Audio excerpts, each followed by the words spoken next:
Bismillahirrahmanirrahim.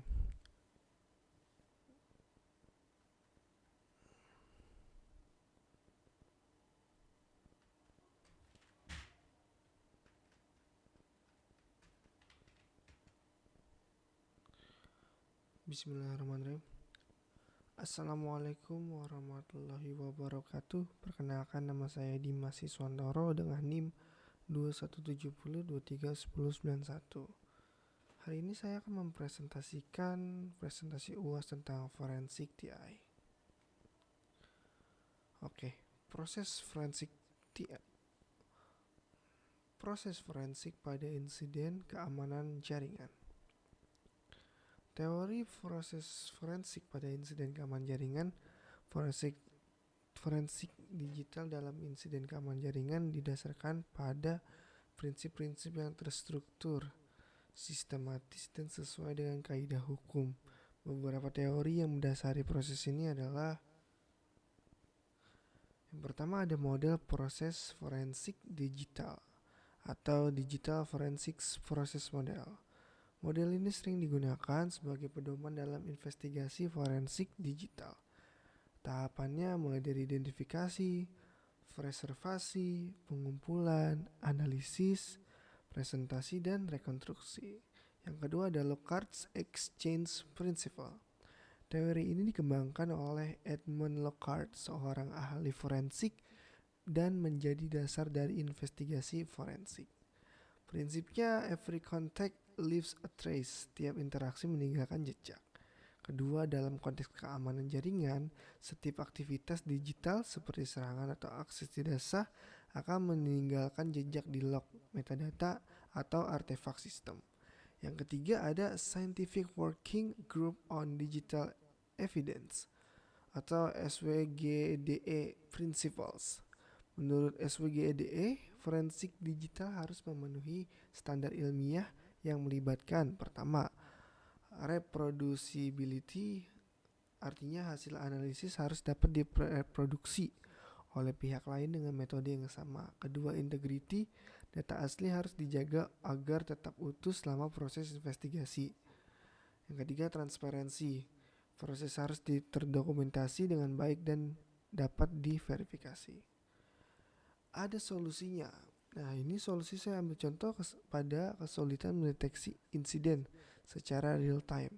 Solusi pertama itu menggunakan Intrusion Detection System dan Intrusion Prevention System atau IPS yang canggih untuk mendeteksi aktivitas mencurigakan. Solusi kedua menerapkan SIM, Security Information and Event Management, untuk mengintegrasikan log dari berbagai sumber dan memberikan alert otomatis. Ketiga, melatih staf IT untuk mengenali tanda-tanda insiden keamanan.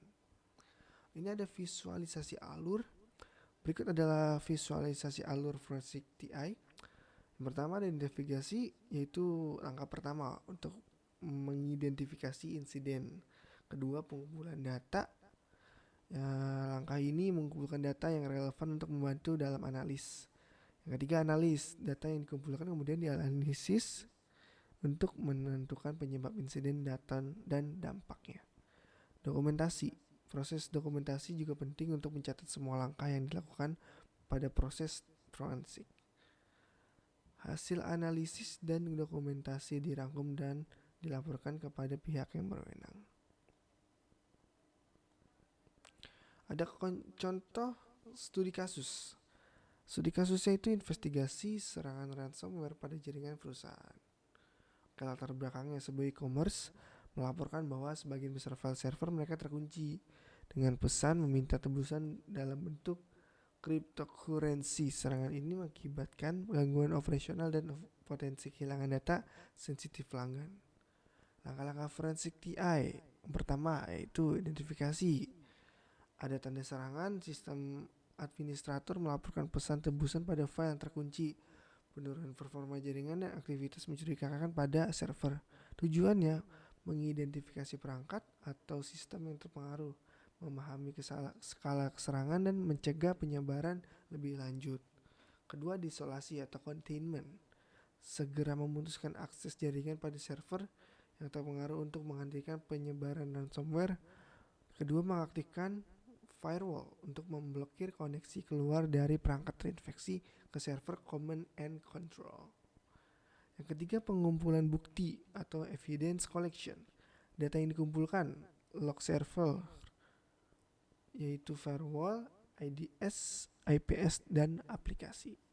Snapshot memori dari server yang terinfeksi, hard drive dari sistem yang terpengaruh. Alat forensik pakainya Wireshark untuk analisis, FTC Imager untuk mengambil gambar disk, Volatility untuk analisis memori. Keempat, analisis. Penelusuran akar masalah, menemukan bahwa malware masuk melalui lampiran email phishing yang diunduh oleh seorang karyawan. Memeriksa log jaringan menunjukkan komunikasi dengan server C2 di luar negeri. Temuan lain, malware mengenkripsi file dengan algoritma AES 256. Penyerang memanfaatkan perentanan dalam perangkat lunak yang belum diperbarui. Yang kelima ada remediasi atau eradication, menghapus ransomware dari sistem menggunakan perangkat antivirus. Pemulihan atau recovery, memastikan sistem bersih sebelum dihubungkan kembali ke jaringan.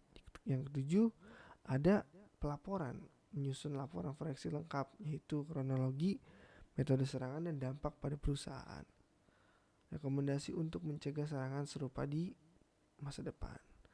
Yang kedelapan adalah tindakan pencegahan, lesson learned, menerapkan pelatihan keamanan cyber bagi karyawan untuk mengenali email phishing, terus mengadopsi sistem cadangan berkala yang lebih aman, dan memasang perangkat lunak keamanan yang lebih canggih seperti EDR, Endpoint Detection and Response.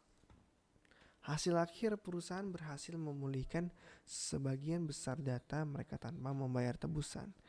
Investigasi forensik mengungkap metode serangan dan memberikan wawasan untuk memperkuat keamanan jaringan di masa depan. Oke, terima kasih.